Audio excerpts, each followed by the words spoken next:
All right, everybody, we are live. That's right, we're live on this wild card weekend. It's going to be cold, weather's going to be shitty, but the games are going to be played, guys. It's going to be a lot of snow in Buffalo. There's going to be cold weather in Kansas City, and a whole host of other games going on today. So I'm going to get this podcast out of the way early. A little 7:30 chit chat with you guys. My partner E Dub seems to be out of commission for a while. I don't know what's going on with him. You would have thought that he broke his leg.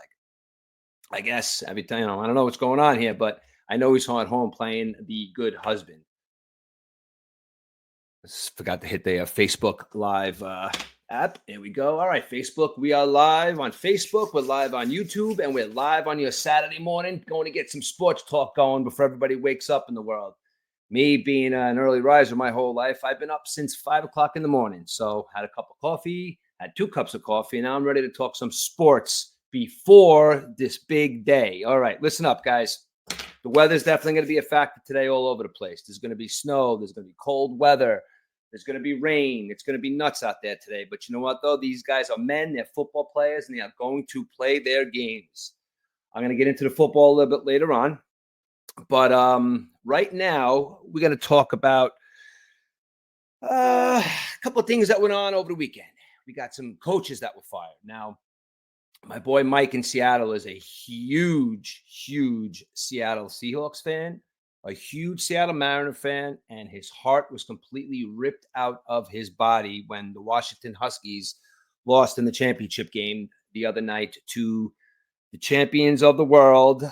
And I hate to say it like this, but yes, Michigan is the champion. Now, what do you think Michigan's going to do at this point with Jim Harbaugh? Now, Jim Harbaugh, they're talking about Jim Harbaugh leaving and coming to the NFL. Tried that. And I think he lost to his brother in the Super Bowl a couple of years ago. But anyway, he's probably going to want to make a return to the NFL. I don't know. After winning a national championship with Michigan, you're going to come to the NFL? I don't know, Jim. I think it's time. You should just like kind of stick around in college and see where that goes. Or come coach the Jets and the Giants. I'm just kidding. We need a coach over there with the Jets because I can't stand Robert Saleh. But we're going to get into a bunch of the coaching firings later, who I think should be the coach of the Jets. But today I'm going to talk about a whole bunch of stuff. All right. I saw a funny story this morning. A friend of mine from a long time ago, he grew up with him. He posted a story on he posted a video on Facebook this morning of a pretty funny story. Dustin Pedroia, baseball player for the Boston Red Sox. Big Papi, baseball player for the Boston Red Sox. Both guys are really good players. They both, put their work in for years and years and years. And I just saw this video this morning that Big Papi never knew that Dustin Pedroia's name was Dustin.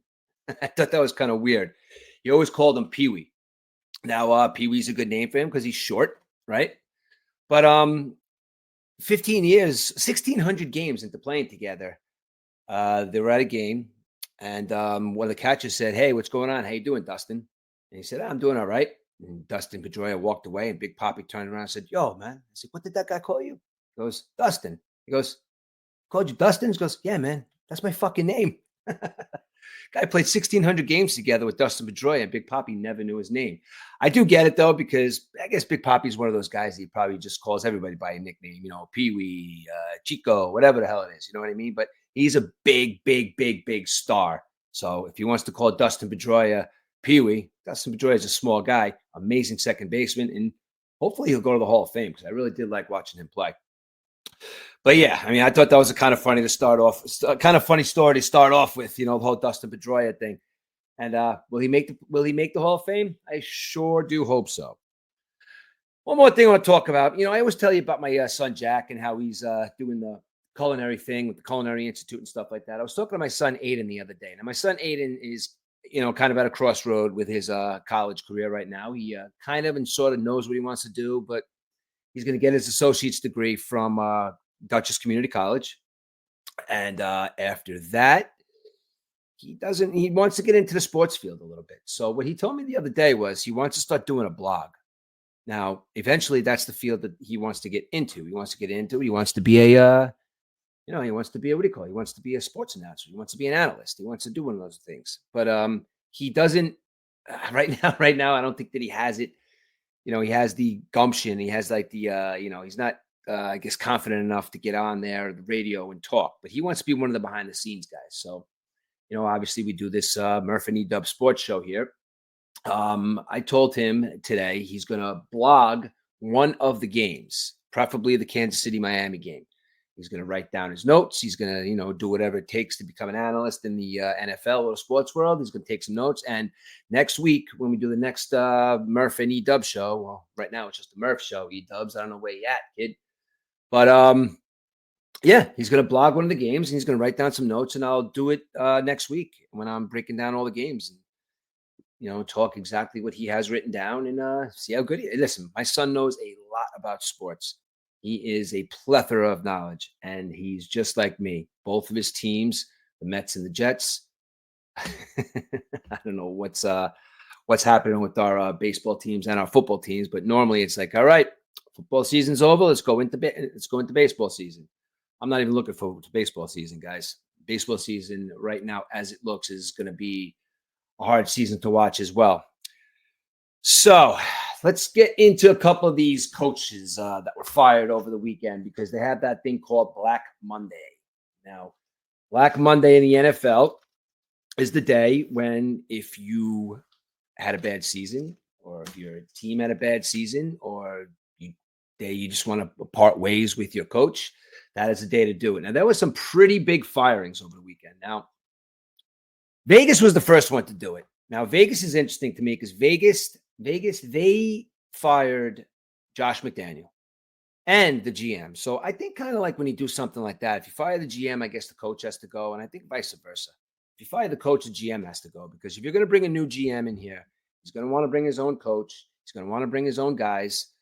And, ultimately, it's his decision. So I think that normally when you would fire the head coach, and Josh McDaniel was with Houston. He was the coordinator with the Patriots.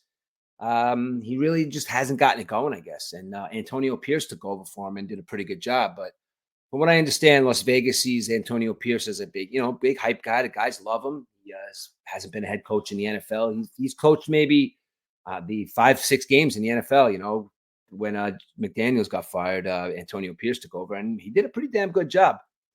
But falling short of being the head coach of this football team, I think he's probably going to fit in nicely as a defensive coordinator, maybe get a head coaching job in the future or something.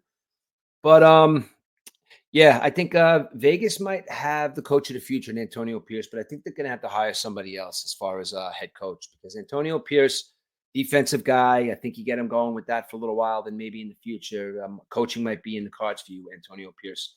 Carolina fired Frank Reich. Frank Reich's had a rough road as a head coach. Frank Reich was fired by the Carolina Panthers. Now, Frank Reich he's been a coach for 5 years. He coached the Colts for 5 years, and he was fired. Then he got the job coaching Carolina this year. Fired in back-to-back years with a record of 41 and 43. Now, I don't know if anybody knows anything about Frank Reich. Frank Reich was an okay quarterback in the NFL. He's also 62 years old, so I would say he's a young coach, but he's really not. He's 62 years old, and he's a head coach or fired head coach in the NFL right now. Sure, he's going to try and find a job somewhere else, but you have a 41 and 43 record. You got fired by the Colts, and then the year after that, you got fired by the Panthers. The Panthers really didn't have much going on. Their roster isn't full of superstars, I guess you would say. But, they have a couple of guys. They got that quarterback there. I think it was Bryce Young. Kind of said something about him last year. I didn't think he was going to be that good.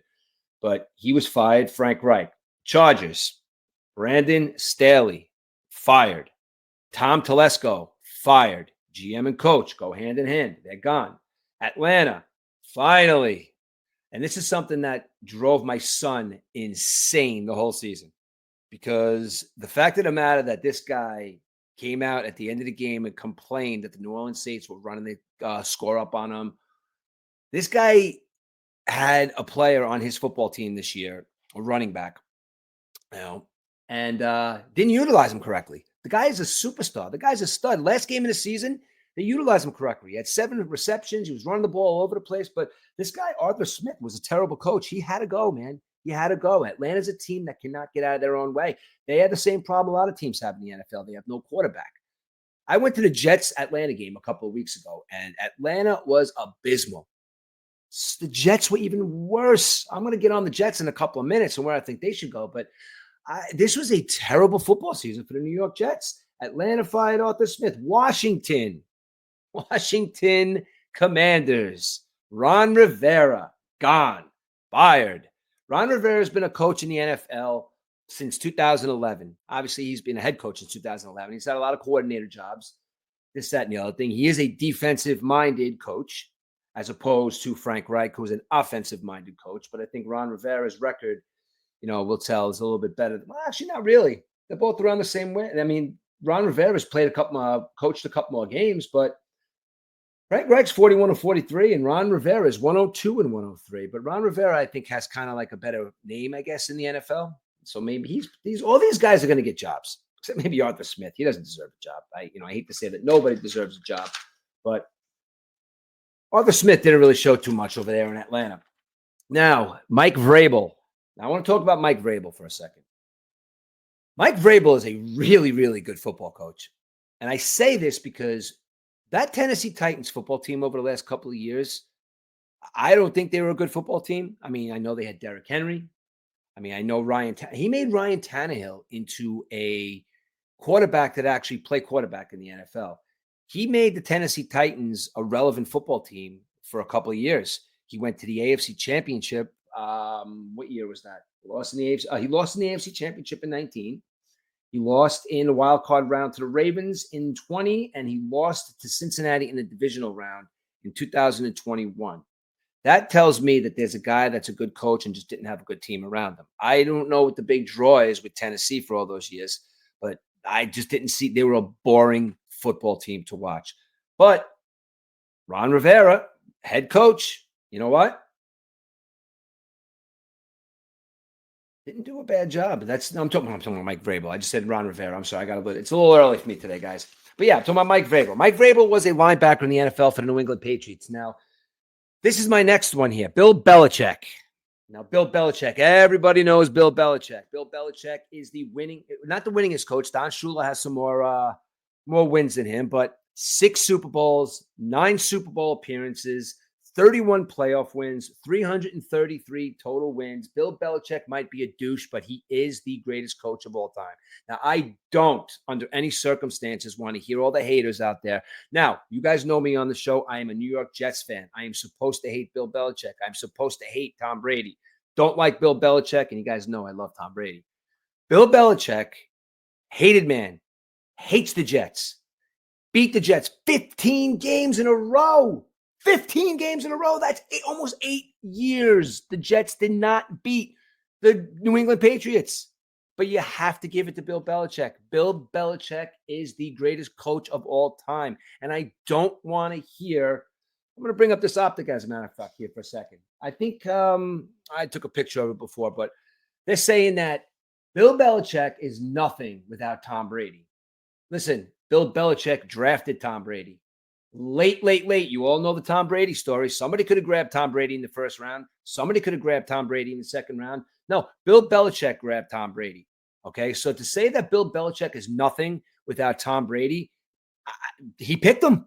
So you know what, though? He knew the quarterback he wanted. He jumped in bed with him, and they rode off into the sunset.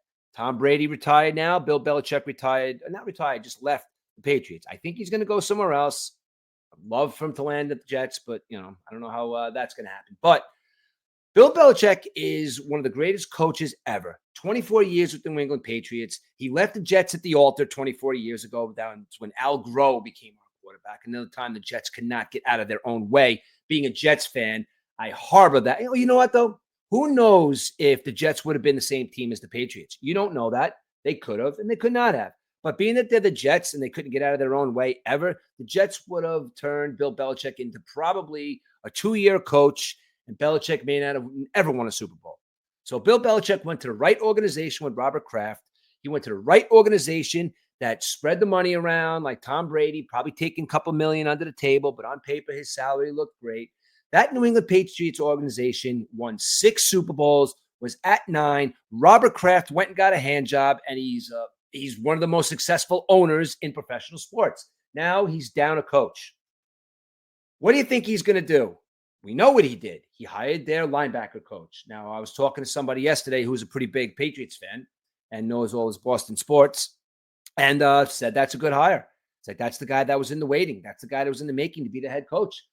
I thought they would have brought in Mike Vrabel. I mean, Mike Vrabel didn't show he was a terrible coach. Like I said, had a good record, lost in the AFC Championship, lost to the Ravens, lost to the Cincinnati with a mediocre football team. But I do have to say, I really did think that Mike Vrabel was going to go back to the New England Patriots. As a matter of fact, I saw a tandem of Mike Vrabel and Josh McDaniel, although I don't know which one of them would have taken the back seat to being the head coach and one coordinator. But you got two guys there that are head coaches now, so that are probably not going backwards. But Mike Vrabel, I guess, in the Patriots organization, he played at a high level for Bill Belichick. But Mike Vrabel is not going to be the coach of the Patriots. Your linebacker coach is. Bill Belichick is very interesting. Now, if you're an NFL football team right now and you just fired your coach, or you're not happy with your coach, or your coach is still sitting in your locker room telling you that Aaron Rodgers is going to be the quarterback next year, Aaron Rodgers could say whatever he wants. I'll get into the Pat McAfee stuff in a couple of minutes. You could say that you could say anything you want about this guy, Robert Saleh, Woody Johnson. Robert Saleh, I don't know if he's not a good coach, or maybe he's just not the right coach for the New York Jets. Now, we all know about the New York Jets having top-notch defense. We all know about the Zach Wilson woes. We all know about the dreaded 4 plays in our season over when Aaron Rodgers goes down. We all know about that. To bring a guy like Bill Belichick in here, listen, I got no loyalty to Robert Saleh. I have no loyalty to the offensive coordinator, defensive coordinator. I would say, if I were the New York Jets right now, and I know Black Monday was a couple of weeks ago, all the firings happened. I know the playoffs are starting today, but both teams, the Patriots and the Jets, neither one are in the playoffs right now. So why don't you just why don't you call up Robert Saleh and say, listen, Robert, season was over. I know you thought you were okay, but we have a chance to get Bill Belichick. Now, if we get Bill Belichick, we're firing everybody. Now, Bill Belichick's going to bring in his own people. He's going to bring in his own coordinators. He's going to bring in his own everything.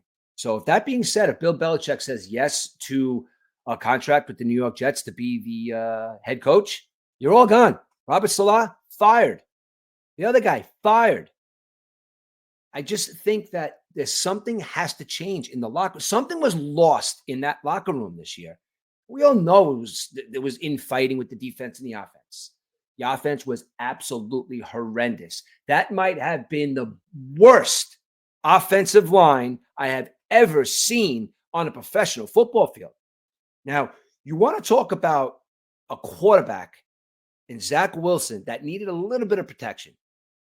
Might have done okay, but he's not going to be a superstar. I have this ongoing conversation with my son all the time who's holding on to the fact that Zach Wilson might one day become a good professional quarterback. I just don't see it. But we didn't get a chance to even see if he could throw the football because the offensive line was absolutely terrible. There was rotating tackles, rotating centers. Everybody, it was an absolutely horrible season the minute Aaron Rodgers went down. Now, who's to say that if Aaron Rodgers didn't hurt himself and blew out his ACL, that he might have blew out his ACL maybe a couple weeks in, or he might have hurt his shoulder, he might have hurt his arm because the offensive line was so terrible. But there's a difference here, guys, ladies and gentlemen, when you're a professional sports, a professional football player, baseball player. Personally, I think there's one or two things. You have Zach Wilson, who showed the offensive line who they were. They showed the offensive line that they sucked because he didn't know how to make decisions. He doesn't know how to be a quarterback in the NFL. He doesn't know how to be a high-level football player. Aaron Rodgers, on the other hand, might have made stuff work. You never know. The offensive line was terrible. Maybe Aaron Rodgers would have zigged instead of zagged. Maybe he wouldn't have stared at the defensive line as they were running at him like a deer in headlights getting ready to get smashed. Aaron Rodgers would have probably made better decisions. But I'm not saying that Aaron Rodgers would have taken this team to the Super Bowl because the offensive line was absolutely horrendous. And if Aaron Rodgers played good, the offensive line would have played as best as they can, and Aaron Rodgers would have been yelling and screaming and fighting with the offensive line this year. I like Aaron Rodgers. He says crazy shit. He's got a weird outlook on stuff, but I like Aaron Rodgers. Why not? Why not get a guy that goes against the grain? Why not the guy that says crazy shit? believes in aliens. Why not? Why not? Like, why not? This guy's. Listen, everybody's got their own thoughts on things. And I understand this day and age, if you work for an organization, you can't say certain things or you'll get fired, or you can't hurt people's feelings or you'll be fired, or you can't say certain things, you'll be fired. Aaron Rodgers just seems to be the type of guy who really doesn't give a shit. And at the end of the day, I really do think that there's part ownership possibility in the New York Jets with Aaron Rodgers, because why is he still here in this mess? Why? I do have a couple of things that the Jets can do. There's a couple of offensive linemen out there, and there's about 5 of them that have come up on the radar of a lot of these analysts. Now, we got the draft coming up. We got the 10th pick in the draft. I don't know what's going to happen. They got Aaron Rodgers. I don't know if they're going to draft a backup. I don't know if they're going to pick up a backup. I don't know what they're going to do. But at the end of the day, you got an offensive tackle from Penn State, a tackle from Oregon, Notre Dame, Alabama, and you also got Michael Penix laying in wait back there, which I think Michael Penix's stock might have dropped the last couple of weeks. He might have been hurt. He's just up. Maybe what he was up against in that game was just way too much for him. But I think that kid is going to be a pretty good professional quarterback. I'd be all right with getting Michael Penix in the second round if he's still there. But it's a necessity, an absolute necessity for the New York Jets to pick up an offensive lineman in the draft and try to get an offensive lineman through free agency. Because once that offensive line gets sewn up, and once that offensive line starts playing better, that's when the Jets are going to start playing better. It might take, I don't know how long it's going to be. I'm 51 years old. 55 years it's been. 55 years since the New York Jets were in or won or had anything to do with the goddamn Super Bowl. 55 years. Yesterday was 55 years. That's a long time. 13 years without being in the playoffs. Now, look, I get it. You could be a Cleveland fan. You could be a Detroit fan. And listen, both of those teams are in the playoffs right now. It's not going to happen. But dream scenario for the NFL, dream scenario for both of these teams is to watch the Detroit Lions play the Cleveland Browns in the Super Bowl. Not going to happen. But these are two teams that a fan base more deserving than those two to win or actually just be in a Super Bowl. The only one would be the Jets is less deserving. Those two are more deserving than the Jets. So 55 years is really, really hard to swallow because every year it's the same thing. Wait till next year. Wait till next year. Wait till next year. And I'm tired of waiting till next year. So right now, I just got to say that the Jets, I know, listen, Robert Saleh, I don't know if you're on the hot seat still. I don't know what's going on. But if you could get a chance to get somebody like Bill Belichick, well, how about this for a second here, guys? Pete Carroll spent a cup of coffee here a bunch of years ago. I can't pinpoint the year he was here, but Pete Carroll spent some time here, and they absolutely, positively did not give that guy a chance. Now, if we know anything about Pete Carroll, we know he's a really good head football coach. He coached USC. He coached the Jets. He was a college coach there for a little while. But once he hooked up with the Seattle Seahawks and literally just took Seattle by storm, Super Bowls, Russell Wilson as your quarterback, you had that team going on all cylinders. And then you just wake up one day and you just part ways with the Seattle Seahawks. Now, if you look at the Seattle Seahawks through the lens of a football, somebody who enjoys watching football, Russell Wilson went to Denver after he left Seattle. Russell Wilson couldn't find himself for the first couple of weeks. I guess finally after a little time, he found out he was a quarterback again, but nothing like he was in Seattle. I mean, if you think about it, Pete Carroll is the reason why Russell Wilson became a great quarterback.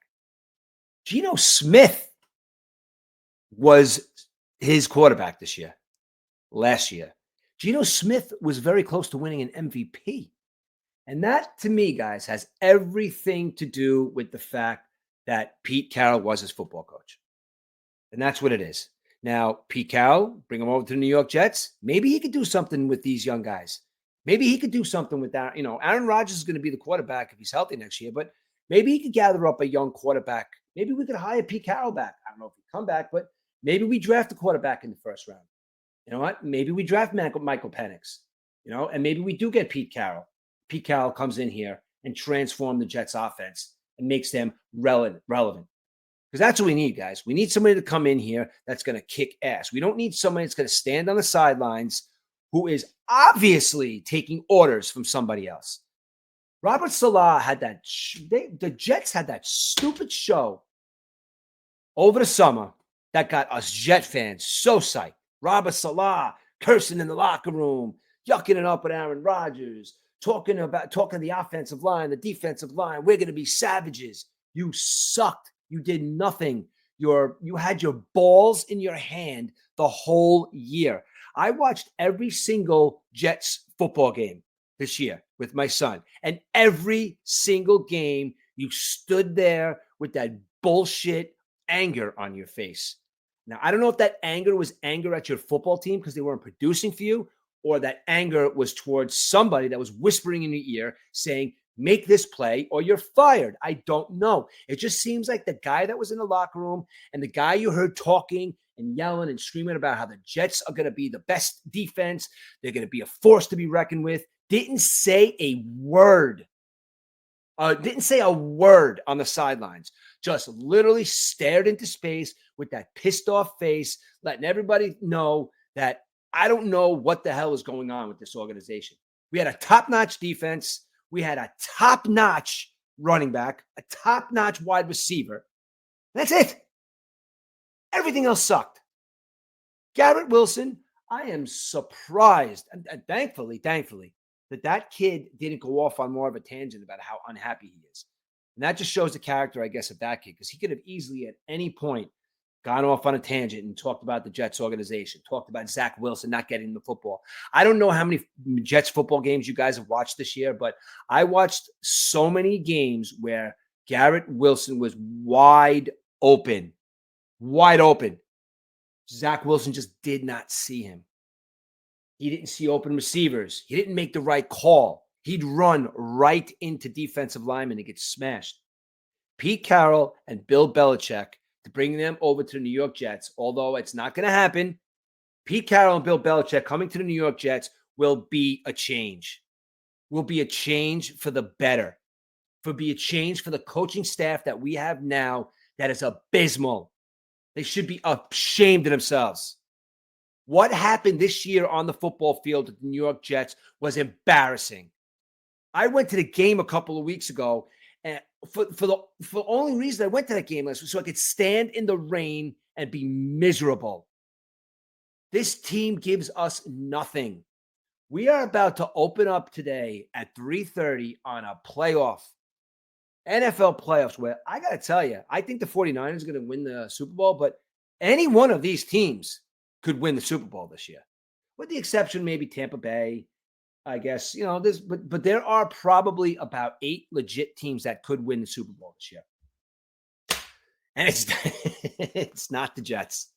So little advice to the Jets. And again, obviously I'm just, Rich Murphy from Fishkill, and I don't know what the fuck I'm talking about. I just watch the football team, and, this computer and this microphone gives us an opportunity to voice our opinion and whether people agree with us or not. But there's 4 offensive linemen in the draft, guys. Get one of them. Get the kid from Penn State, get the kid from Notre Dame, get the kid from Alabama, or get the kid from Oregon.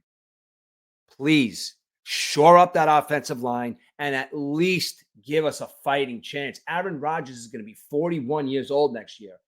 Though I think 41 Aaron Rodgers is better than most NFL quarterbacks right now. He's still 41 years old. He's still going to lose a step. You got to get that offensive line going, because Breece Hall behind it. Can you imagine Breece Hall behind an offensive line like, let's say, the Cowboys, or let's say the 49ers? Can you imagine Breece Hall behind a line like that? He would run forever. You would see a 2,000-yard rusher, because all that kid needs is a big hole to open, and everything else is on him, and he makes shit happen once he's in the open field. So Breece Hall and Garrett Wilson, 2 young budding stars. If we have a season next year like we had this year, those are 2 kids that are going to be really unhappy, and it's going to be back to the goddamn drawing board like it is every single year for the New York Jets. So, that being said, there's a whole bunch of coaches out there that are looking for jobs. Good coaches. Ron Rivera, saying that Bill Belichick might go to the Chargers. You know what, though? Bill Belichick might go to the Chargers. It might be a good spot for him. It's warm weather. He's got a good quarterback there. Although I don't know what happened to Justin Herbert. The kid is 6'6", 220 pounds. Don't know what happened. Their offensive line isn't that good either. And their defense isn't that good. So football is a team sport, guys. Everybody around you has to be doing what they're doing. If you're an amazing quarterback with a shit offensive line, you're not going to go anywhere. If you're a douche, which I think something's going on there in Philadelphia, either Jalen Hurts is hurt or the rumors are right. He's a douche and his offensive line doesn't like him. Although I can't see that these are guys are football players who want to win football games. I don't think that they would take that to the next level, saying that, they're just going to let somebody sack this kid because they were on a pretty good run. But Jalen Hurts being a douche to his team might have a little something to do with the fact that the Philadelphia Eagles are going to be going out in the first round. As a matter of fact, it's going to be a good game. I bet they're happy they're playing Tampa Bay, who was a team that just made it into the playoffs by winning the division. That's about the only team I think Philadelphia really has a chance of beating. And I do think Tampa Bay is probably going to win today and knock them out. Because what happened to the Philadelphia Eagles? The Philadelphia Eagles had such a fall from grace this year that if they lose today, that coach might get fired. There's two coaches today going into the playoffs that if they lose today, they might get fired. Mike McCarthy might get fired. Even though I don't think Dallas is going to lose, Mike McCarthy might be looking for a job if he loses today or tomorrow. These guys are going to be looking for jobs, and they're in the playoffs. Philadelphia Eagles, they have one of the best offensive lines in football as well, and the guy's getting the shit beat out of him. That's why I have to say that something's going on with that kid. I don't know what it is. It's got to be something there. I mean, you're looking at an undefeated Philadelphia Eagles team that at the end of the season, what were they, 11-6? I think they were 11-7. What was it, 18 weeks? But whatever it may be, that's a team right there that had a fall of grace. They were a couple of weeks ago, they were the favorite to win the Super Bowl. Now they're going out in the first round. I hate to say it, but they are absolutely going out in the first round. I want to touch a little bit on what happened the other day with Aaron Rodgers and Pat McAfee. Now, I've just kind of started getting into the Pat McAfee show. Pat McAfee is kind of entertaining. I like him. I guess he was a kicker in the NFL, did some time with the WWE, and he has a pretty entertaining podcast. Although I think that I could do his job if he give me all that stuff too, and all the people to work with and all the right equipment, I could probably do his job too. But anyway, Aaron Rodgers would go on his show every week, as we all know.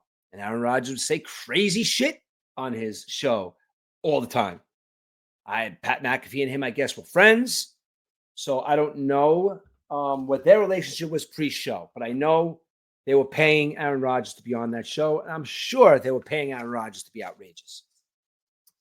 Pat McAfee told, so we thought. Obviously, it's not that case anymore because not that he retracted his words. I guess people like to blow things out of proportion.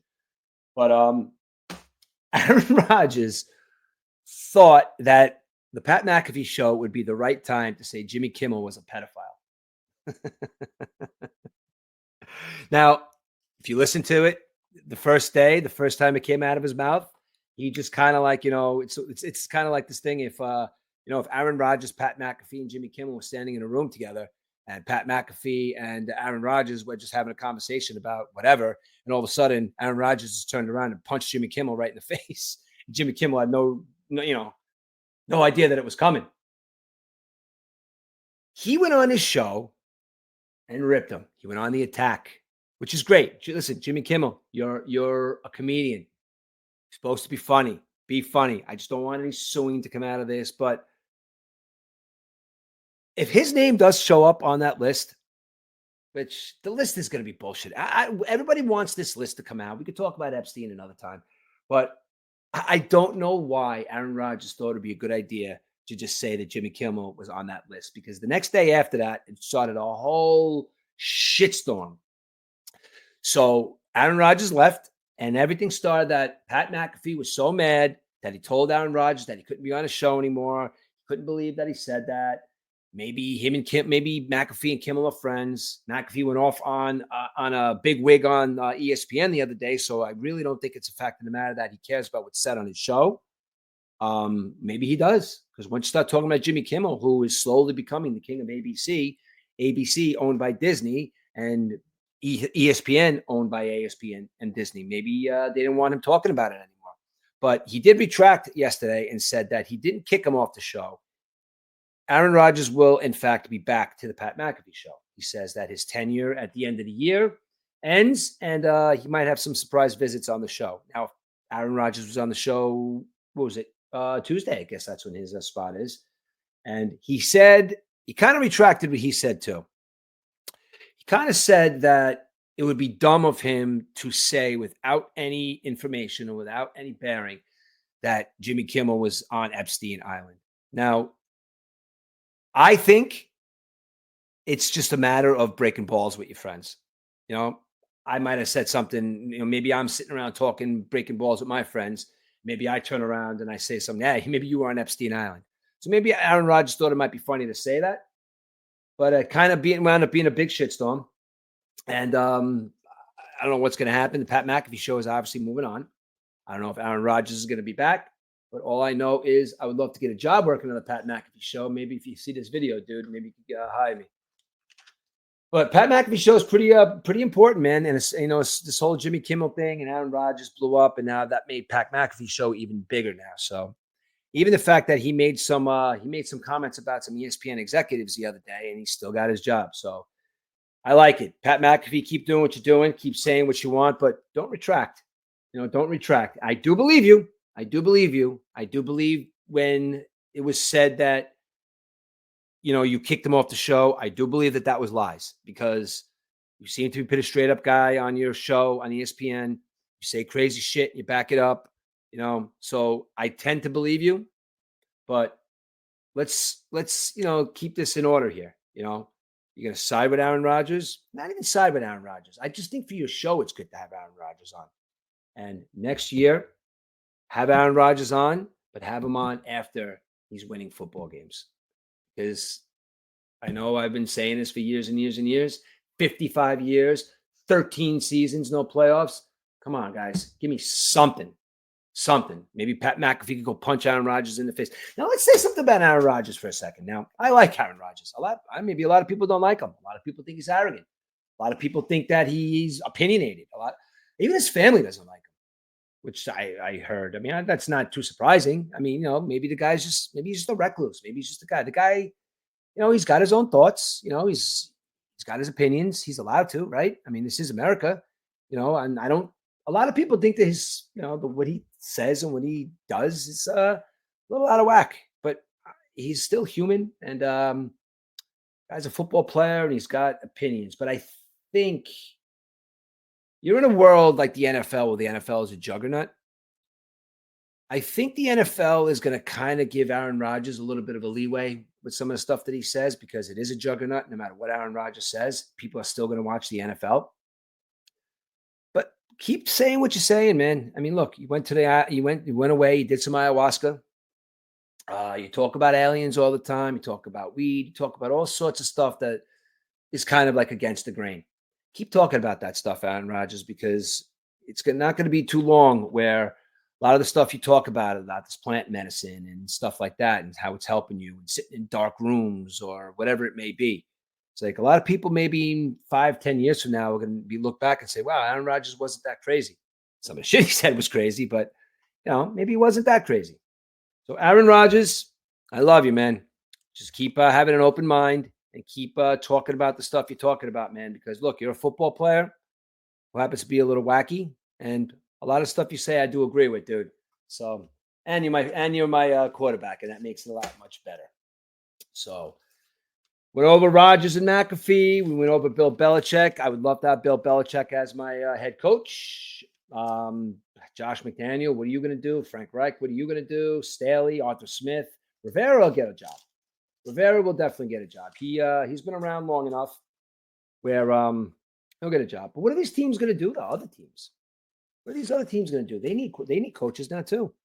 They're even saying that Bill Belichick might go to Atlanta. Why would Bill Belichick go to Atlanta? Why would Bill Belichick go anywhere? Because he's competitive. He's a head coach. That's what he does. He's 71 years old. 71.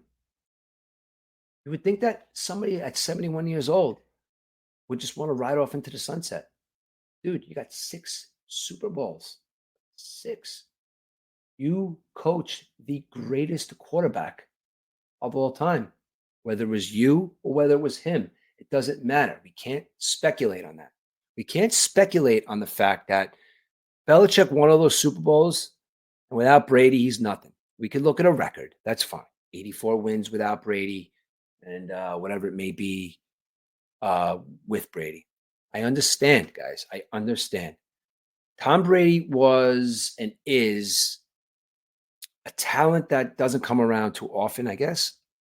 I mean, you know what? You want to look at the two, who I feel are the two greatest quarterbacks ever. You look at Joe Montana and you look at Tom Brady. These are two quarterbacks that were not taken in the first round. They were not taken in the first round. They did not win the Heisman Trophy. As a matter of fact, they had mediocre college careers. So for Bill Belichick and Bill Walsh to look at these two guys and say, yeah, I'm taking a chance on him. Joe Montana was almost an afterthought. Joe Montana got hurt at Notre Dame a lot. He was in and out. But when he was in, he was the king of the comeback. He was the king of the comeback, guys. And maybe that's what Bill Walsh saw. I don't know what Bill Belichick saw in Tom Brady 24 years ago, 25 years ago. But he saw something. Same as Bill Walsh saw in Joe Montana. Joe Montana never lost a Super Bowl, guys. That's the only thing separating him and Tom Brady, maybe in my book, if you want to talk about the two of them. Joe Montana never lost a Super Bowl. But again, these are two guys that were taken late in the draft. Pat Mahomes. I don't think Pat Mahomes was a first round draft pick. I could be wrong. What's his name over there in Baltimore? He was a late round pick. There were other quarterbacks taken before these guys. There were other quarterbacks taken before Lamar Jackson. What's his name was taken for it? Josh Allen. Not even Josh Allen. Josh Allen's having a good career. What's the other Josh? Exactly. We don't even know his name. Sam Darnold. These are quarterbacks that were taken before Pat Mahomes and Lamar Jackson. Again, you don't know what somebody's going to be. You don't know what they're going to be once they get into the NFL. I get it. But obviously, Bill Belichick saw something in Tom Brady. So I'm a Jets fan, and I'm going to back him up. Stop with the bullshit about Bill Belichick would have been nothing without Tom Brady, because you had him. It worked. Maybe listen. You know what, though? You could say the same thing about people say the same thing about Tom Brady. Tom Brady was nothing without Bill Belichick's scheme. I don't know. I don't know what it is, but when you think and you look back in retrospect and you think about the run that New England Patriots team had, the amount of games they won, the amount of playoff games they won playoff games in hot weather, cold weather, whatever it may be, they showed up. And Tom Brady was the leader of that goddamn football team for 20-something years. Went to Tampa Bay and won went to Tampa Bay and won at 40 years old. Stop. I hate Bill Belichick. But if he was the Jets coach, you can't hate him. The guy's an asshole. The guy is blunt. The guy never gives the media anything, which I think is great. I love his answers. But if you were the coach of my football team, I would love it. Even though it's not going to happen. But Pete Carroll, Bill Belichick, New York Jets, give these guys a phone call. You want to hurt Robert Saleh's feelings? You don't want to hurt his feelings? Who cares? It's a business. It's the NFL. Hurt his feelings. Send Robert Saleh packing. Send the coordinator packing. Send them all packing, man. Because what happened this year was embarrassing. The fucking team gave up on its fans, on its coach, on everybody. They gave up. That was evident weeks into the season. The offense gave up. The defense started to give up about 7 or 8 weeks into the season when they saw that they'd be on the field. 3 plays later, 1, 2, 3, punt, they're back on the field. They'd be on the field, 1, 2, 3, punt, they're back on the field. I'd be pissed too. Something's got to change with the New York Jets, and it's got to change now. Bring in Bill Belichick or Pete Carroll. Fire Robert Saleh, take him to breakfast, chop his head off, and fire him. He has no balls. As a matter of fact, let's go back to that. Let's go back to the Hard Knocks. All he did was kiss Aaron Rodgers' ass that whole time. All he did was kiss his ass. They're relatively the same age, and he just kissed his ass. Robert Salah, not happy with you anymore. You need to go, my man. All right, listen, I'm going to go over some of the games today. We got some really, really good football games this weekend. I am pumped. And like I said at the beginning of the podcast, that weather is going to affect these games big time today. There's going to be a ton of snow in Buffalo. They're saying that this game tonight in Kansas City is going to be one of the coldest games ever played. Now, I remember the game back in the day. Miami was a part of this, I think. AFC Championship. What was it? No, I'm sorry. It was the San Diego Chargers. It was a hot weather team going back in the day. I remember watching games back in the day with warm weather teams coming to cold weather places. San Diego going to Cincinnati back in the day. Even Cleveland getting some playoff games. That was cold weather, man. Football is played in the elements. Now, I heard rumblings about them trying to move the game or move games. I don't know why. I don't know if that should be an option. Was it ever an option back in the day? And I think it snowed more back in the day. And I think the weather was a little different back in the day. There was elements. There was 30 degree, 20 degree, 10 degrees. Remember the bringing out the Zamboni or whatever it is and taking all the snow off the field. I mean, lightning. There's been cancellations for lightning. So I don't know if I'm on board with the whole fact that we got to switch venues because the venue is the venue. And that's it, man. I understand the fans might be uncomfortable, but you know what? Those maniac fans, this is a fucking playoff game. Playoff game. Kansas City is hanging on to whatever they got left. The offensive line in Kansas City is going to get the best quarterback in football killed. And that's the difference right there, ladies and gentlemen, from Zach Wilson and Pat Mahomes. It's a huge difference. Pat Mahomes continues to push on. Tyreek Hill, gone. Went packing.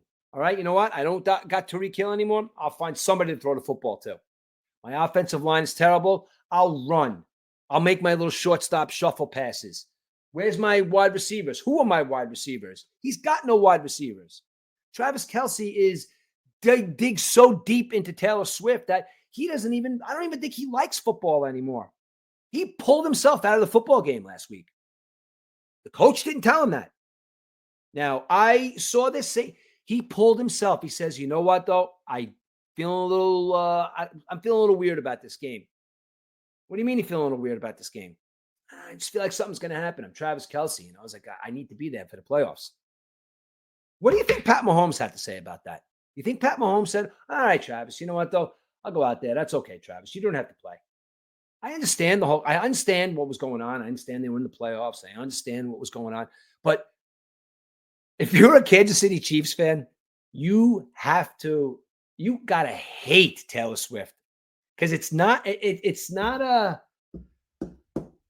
around the time when she started coming around, man, is when Travis Kelce started going from a Hall of Fame tight end to dropping balls, one catch for 10 yards. I don't know. Is he hurt? I don't know. Is his ego hurt maybe? Did Taylor Swift make him sleep on the couch the night before? I don't know. Taylor Swift ruined the Kansas City Chiefs. Now, you want to go so far as to say Taylor Swift ruined the Philadelphia Eagles too? Hey, maybe. Maybe the brother over there is one of the best centers / offensive linemen in the game of football. And Jalen Hurts, he's running for his life. So you know what, though? Is she affecting the family too? I don't know. They do that podcast together. And like I said, Travis Kelce admittedly said, I wasn't playing last week. And I would just say he didn't feel like playing. Now, I was watching the red carpet of the Golden Globe Awards last week. Could you imagine? The Golden Globes were in LA. That's what Travis Kelce was. Travis Kelce was playing football in SoFi Stadium, whatever it is, against the Chargers. And Taylor Swift showed up on that red carpet all by herself. I couldn't imagine the backlash, and rightfully so, if Taylor Swift was walking down that red carpet after the football game was over. It was over. And Travis Kelce being right behind her, holding her hand. Can you imagine a backlash? I don't think he would have been that stupid to do that. But thank God he didn't. But Taylor Swift, you ruined the Kansas City Chiefs. And Pat Mahomes is going to have a conversation with you when this season is over. Because unlike Travis Kelce and all like the, stuff going up there in the booth, you're always looking at, oh, look, she's hanging out with his mom. And, oh, wow, look, the family's getting, oh, wow, look, she looks so nervous after he got hit. Football, guys. It's a game of football. And if you remember correctly, Pat Mahomes' wife and Pat Mahomes' brother embarrassed him on Instagram and social media. And he nipped that shit in the bud. I don't know how the conversation went, but you know what, though? Some of the embarrassing things that was done last year and the year before, he nipped it on the bud. I don't know how the conversation went. He probably sat them down and said, listen, if the two of you don't stop this shit, I'm out of here. You're not going for this ride anymore. You got to shut the hell up. And he nipped it in the bud. Travis Kelce, if you want to continue to play football and you want to show something to your fan base today, Travis Kelce, I'm calling you out today. I'm calling Travis Kelce out today. You need to have 10 catches for 150 yards in order for this Kansas City Chiefs football team to move on in the playoffs. Because if you don't, Tua is going to throw all over you on the other side, and you're going to get murdered on defense. I'm not saying that the Dolphins have a good defense. They have a better defense than the Chiefs. If you show any signs of not being there today, you're going to get put on your ass by that Miami defense. Because again, these guys are football players and they know what's in your head. Tonight's game is going to be cold. Tonight's game is Miami at plus 4.5 with the Travis Kelce factor. The cold weather is not going to be a factor, I don't think, for football players. Miami still has to go to New England. They still have to go to Buffalo. They still have to go to these places where they play in cold weather. Stop with the cold weather. Miami is going to win this football game tonight, and I hate it because I'm a Jets fan. Miami is going to win this football game tonight.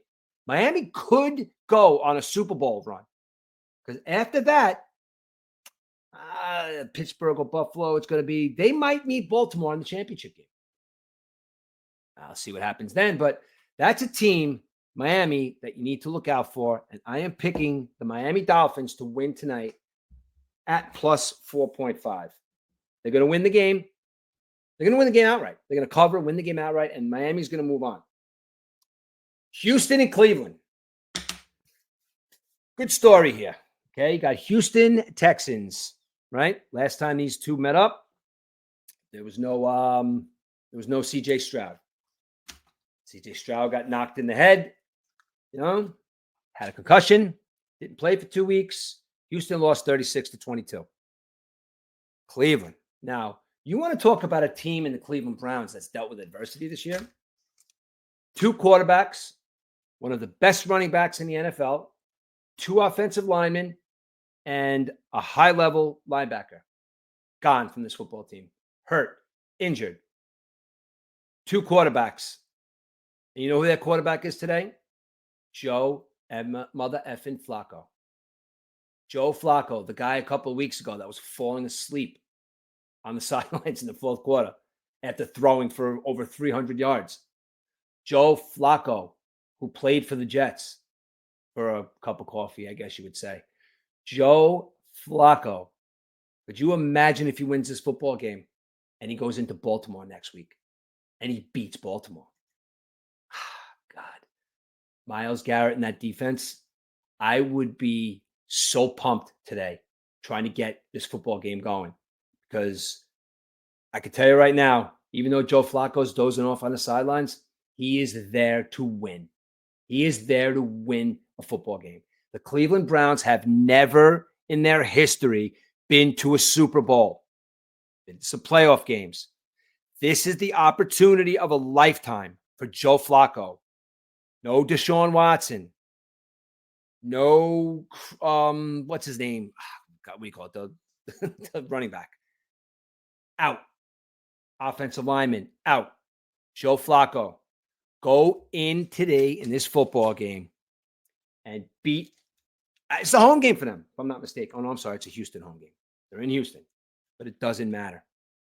Cleveland Browns are going to go to Houston, and the Cleveland Browns, on pure adrenaline, on the pure fact that nobody thinks that they're even going to do anything because they lost their entire team.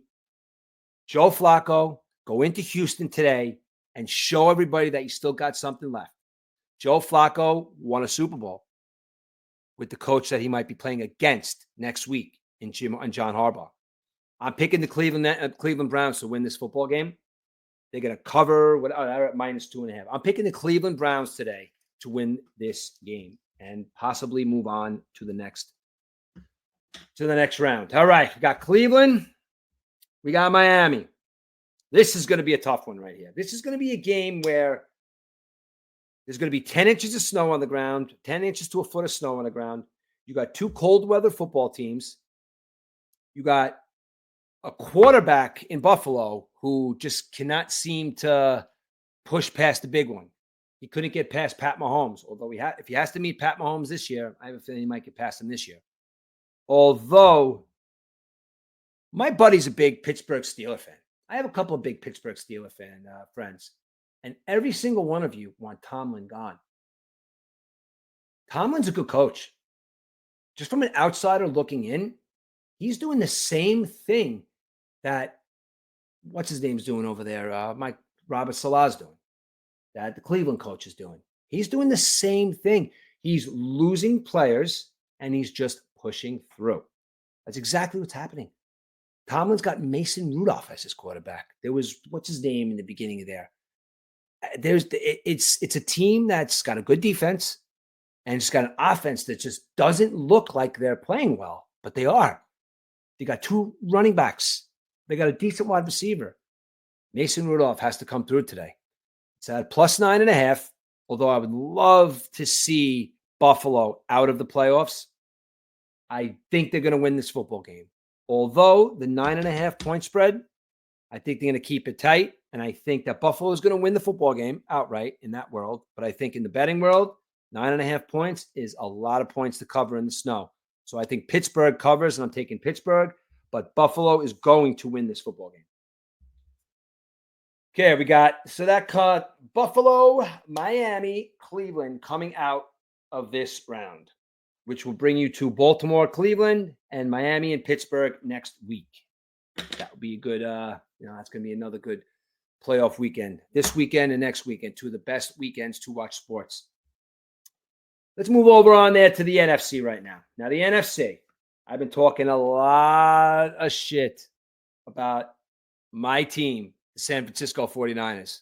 I've been pumping them up, and I just know saying that they're going to win the Super Bowl and saying that I jumped on their bandwagon, that's going to bring them down. Although I hope not. I do think it is. But anyway, San Francisco 49ers, in my eyes, are going to win the Super Bowl this year.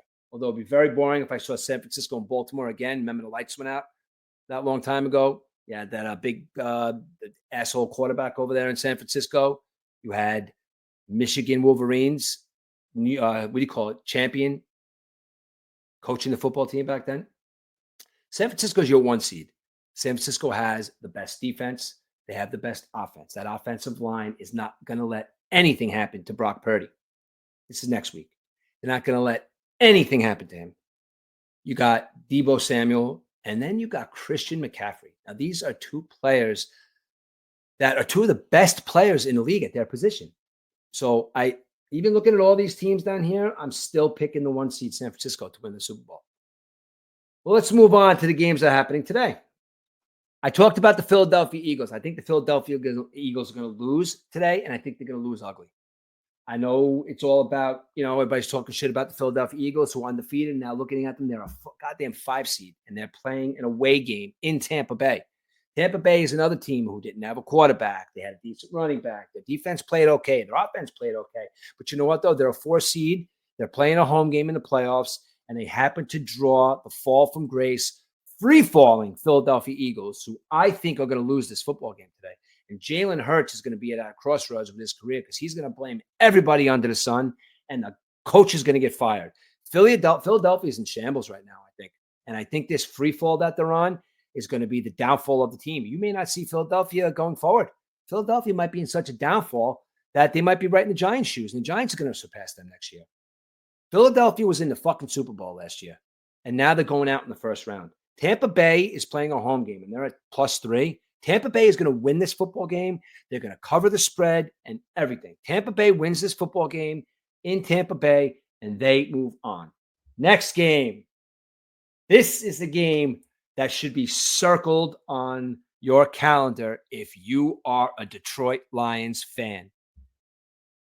Matthew Stafford coming back to Detroit with a chip on his shoulder, with a Super Bowl win on his shoulder, being the coach of the Rams.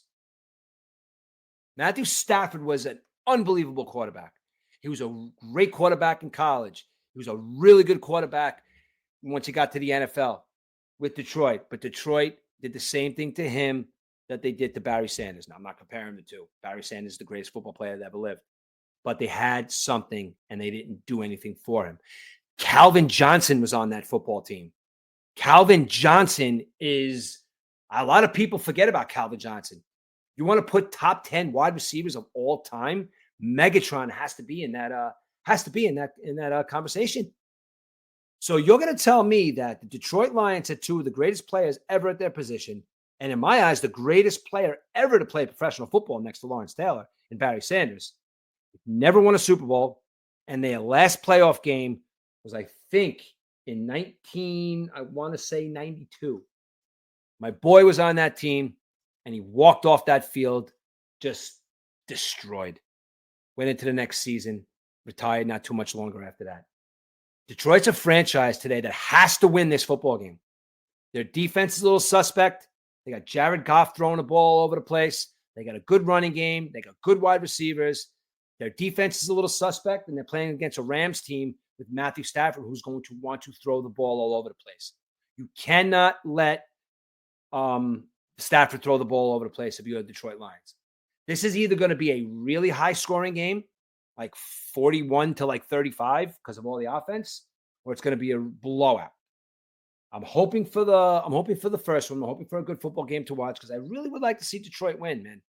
But Matthew Stafford going into Detroit today is going to be must-see TV. I want to see how he's going to be received. I want to see how he's going to play.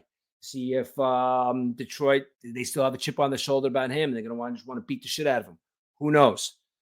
I'm taking Detroit to win this football game at -3. It's a home game. The Detroit Lions are a team that need to get past the first round in the playoffs. I am taking the Detroit Lions to win this football game over the Los Angeles Rams at -3. Not your grandfathers or not your dads or not, but if this matchup was 20 years ago, Green Bay, Dallas, that's the matchup, man. It was Green Bay, Dallas, and the 49ers. 49ers are so far ahead of both of these football teams. You can't even put them in the same category, I don't think. But Dallas and Green Bay today is a game where Mike McCarthy might be on the hot seat. Green Bay was a team that played mediocre in the beginning. Jordan Love started to show little flashes of something and played well. There's no Brett Favre there.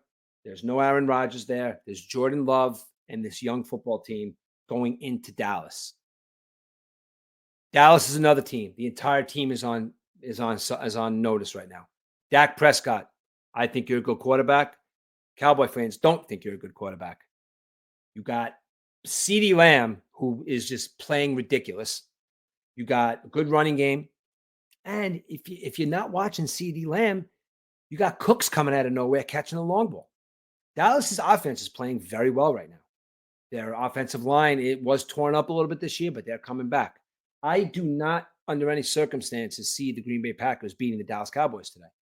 Green Bay Packers are a +7. That's a touchdown, but I think the Dallas Cowboys are going to cover and win this football game. So I'm taking the Dallas Cowboys at -7. So today going forward, we got the football games. We got Baltimore and San Francisco going to be watching. I got Cleveland, Miami, Pittsburgh, Tampa Bay, Detroit, and Dallas. And that is the picks for your NFL Saturday, NFL Sunday. This weekend is one of the best weekends to watch football, as is next weekend. Enjoy the games. And it's going to be the San Francisco 49ers against the Miami Dolphins in the Super Bowl. And I don't like saying this, but I would love to see Miami win this football game tonight. I really would. Again, I'm not a Miami fan. Being a Jet fan, I should not be saying this, but Kansas City, I don't know. I don't know what you guys are going to do, because Pat Mahomes can't throw the ball and catch the ball too. So unless Pat Mahomes comes out tonight and just decides he wants to really kick somebody's ass, he's really got to have his game going tonight. All right, guys, that is Wild Card Weekend Murfsquick Hits. It's going to be out on a podcast on Spotify, Apple. It's going to be on YouTube. Don't forget to go to keeptalking365.info. It's going to be on Facebook, and it's going to be all over later on. Got this out of the way early, so give it a listen. Like our show. Go to keeptalking365.info. And the Murph and E-Dubs show will be back really soon. I don't know what's going on with E-Dubs, but he'll be back really soon. And as far as Shooting the Breeze, I did 2 really good Shooting the Breeze episodes last week. Episode 1 on January 2nd. I don't know if you guys want to check that out. I got pretty personal about some of the stuff that I've been going through with some of the struggles I've been going through mentally and shit, but I'm good. But check out Shooting the Breeze and the Murph and E-Dub show. And always keep talking 365 and enjoy your day. Enjoy your day, Facebook.